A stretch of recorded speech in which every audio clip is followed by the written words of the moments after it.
போயிருக்கா. இவ மட்டும் இப்படி பண்ணாம இருந்திருந்தா என் பிள்ளைக்கு இப்படி ஒரு பிரச்சனை வந்திருக்குமா?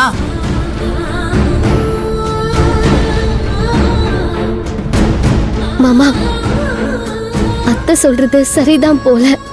சின்னத்தானோட இந்த நிலைமைக்கு காரணம் நான் தான். சின்னத்தான் எவ்வளவோ சொன்னாரு. நான் தான் சின்னத்தான் வெயில நிக்கிறத பார்த்து மனசு தாங்காம கட்டாயப்படுத்தி அவரை ஆபீஸ்ல கொண்டு போய் விட்டுட்டு வந்தேன். நானும் இப்படியெல்லாம் நடக்கும்னு சத்தியமா நினைச்சே பார்க்கல. புலிமுட்டை, உன்னால எதுவும் இல்ல, தேவையில்லாம யோசிக்காத. கண்ணு, நான் மறுபடியும் கேட்கிறேன், அந்த கமிஷனருக்கு மேல என்ன அவ்வளவு கோவம்? என்ன பிரச்சனை? அந்த பொண்ணுக்கு என்னதான் வேணுமா?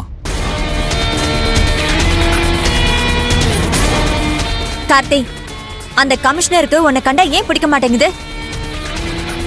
அந்த காரணம்லாம் எங்களுக்கு தெரியலனா கூட பரவாயில்ல, ஆனா உனக்கு தெரியும்ல, என்னன்னு சொல்லு கார்த்தி.